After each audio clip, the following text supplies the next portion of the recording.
ભરૂચ વાગરા તાલુકાની ભૂખી ખાડીમાં કેમિકલ યુક્ત ઝેરી પાણી છોડાતા પર્યાવરણ માટે ગંભીર સ્થિતિ સર્જાઈ છે।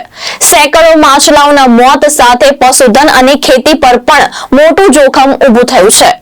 વાગરા તાલુકાના કોઠિયા ગામ નજીકથી વહેતી ભૂખી ખાડીમાં સાયખા અને વિલાયત જીઆઈડીસીની કેટલીક કંપનીઓ દ્વારા રાત્રિના સમયે કેમિકલ છોડવામાં આવતા ખાડીનું પાણી ઝેરી બની ગયું છે। પ્રદૂષણના કારણે ખાડીમાં રહેલા સેંકડો માછલાઓના મોત નીપજ્યા છે અને કિનારે મરેલી માછલીઓના ઢગલા સાથે ભારે દુર્ગંધ ફેલાય છે। સ્થાનિક ગ્રામજનોના જણાવ્યા મુજબ ઝેરી પાણી પીવાથી પશુઓ બીમાર પડી રહ્યા છે, જ્યારે આ પાણીથી સિંચાઈ કરનાર ખેડૂતોની જમીન બાજરા બનવાની ભીતિ છે। ભીડો ટેક લઉં છું આમાં ઊભો પાક બળી જવાની શક્યતાએ ખેડૂતોમાં રોષ ફેલાવ્યો છે।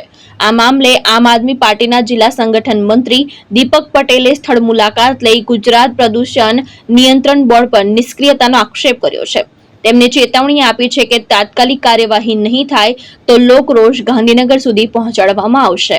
આજરોજ અમે કોઠિયા ગામની પાછળ કોઠિયા ગામમાંથી રહીને વહેતી ભૂખી ખાડી જે વિલાયત જીઆઈડીસીની પાછળથી અહીંયા મેઘામ નર્મદા નદીમાં ભેગી થાય છે, એ નદી ભૂખી ખાડીની અંદર જીઆઈડીસીની ઘણી બધી સાયકા અને વિલાયત જીઆઈડીસીની ઘણી બધી કંપનીઓ કેમિકલ વાળું પાણી છોડવામાં આવ્યું છે અને પાણીનું વારે ઘડીએ જીપીસીબીને વારે ઘડીએ રજૂઆત કરવા છતાં પણ સાયકા જીઆઈડીસીનો મુદ્દો પણ છેલ્લા કેટલા 2 મહિનાથી રજૂઆત કરીએ છીએ કે ભાઈ એ કેમિકલ છોડે છે, તે પણ ત્યાં તલાવ ભરાયું છે, એનો પણ કોઈ નિકાલ નથી આવતો।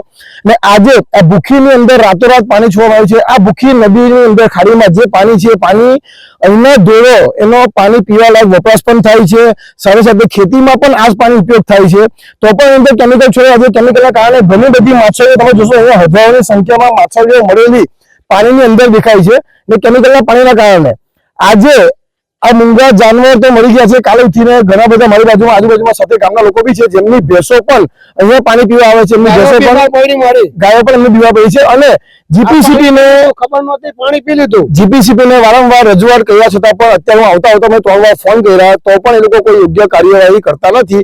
આ ઘણા સમયનો જૂનો મુદ્દો છે, જીપીસીબી વાળા કોઈ રીતે કાર્યવાહી કરતા નથી। હું ખાલી એટલું જ કહેવા માંગુ છું કે આજે કંપનીઓ ચાલુ છે એ કોની રહેમ હેઠળ ચાલે છે, કોના આશીર્વાદથી આટલી કંપનીઓ ચાલુ છે? વિકાસના નામે આ લોકો કંપનીઓ ઊભી કરી છે પણ જે કેમિકલ વાળું પાણી છોડવામાં આવે છે એનો કોઈ યોગ્ય નિકાલ નથી। હું કલેક્ટરશ્રીને પણ કહેવા માંગુ છું કે અંદર યોગ્ય કાર્યવાહી કરવા ધ્યાન આપે। શું મને લાગે છે કે જીપીસીબી લોકોને મળવાની રાહ જોઈ રહી છે કે લોકો મળશે પછી ધ્યાન આપીશું, એ લોકો અત્યાર સુધી ધ્યાન આપતા નથી। ઘણી બધી રજૂઆત કરી છે। હું મીડિયાના માધ્યમથી અને આ વિડીયોના માધ્યમથી કહેવા માંગુ છું કે તાત્કાલિકના ધોરણે જીપીસીબી અહીંયા આવીને જોડે અને જે પણ કંપની આ કેમિકલનું પાણી છોડે છે કંપની પર યોગ્ય કાર્યવાહી કરે, નહીં તો આ જ ગ્રામજનો સાથે ભેગા મળીને અમે આવનારા 7 દિવસની અંદર જીપીસીબીની ઓફિસે ગાંધી ચિંધ્યા માર્ગે અમે આંદોલન કરીશું। આ અમારું નિવેદન છે અને બધા ભેગા થઈને હું મારી બાજુમાં અહીંયા ઉભા છું જે લોકો ગામની અંદર ગાયો ભેંસ ચરાવે છે એમને પણ કહીશ કે 2 શબ્દ એમને ગાયો શું તકલીફ છે કહેશે। મારી ગાયો રાતોરાત પાણી છોડ્યું, હવે 4 વાગ્યાના છોકરા એમને ખબર નહીં, ગાયોએ પાણી પી લીધું અને ગાયો બીમાર પડી, ભેંસ બીમાર પડી, તો છતાંય કોઈ અમારું કોઈ સાંભળતું નથી। તો અમારે ગરીબ માણસને શું કરવું, કઈ રીતે અમારે જીવવું, અમારો માલઢોર મરી જાય તો? અને આ ખેતરમાં પાણી પાય તો ખેતરમાં પણ નુકસાન થાય છે। બીજા વર્ષ આજે પાણી કેમિકલ વાળું પડ્યું, ગયા વર્ષ પાકતું નથી, એનું આજે ખેતી પણ બગડે છે, ખેતીમાં પાકતું નથી। એ પાણી આવે એટલે અમારે પાણી પાવાનું પણ બંધ કર્યું મશીનથી, પાણી પટાડે પાણી પણ અત્યારે પાવાનું બંધ કરી દીધું અને ઢોરને પાણી પાવાનું પણ અમારે જવું કઈ કાયમના માટે ઠેઠ વિલાયતથી ઠેઠ મેઘા મોટીના ઢોર પાણી પીવે છે નદીએ, ભૂખી નદીની અંદર, તે છતાં આજે ઢોર બધા આજે તરસે મળે છે।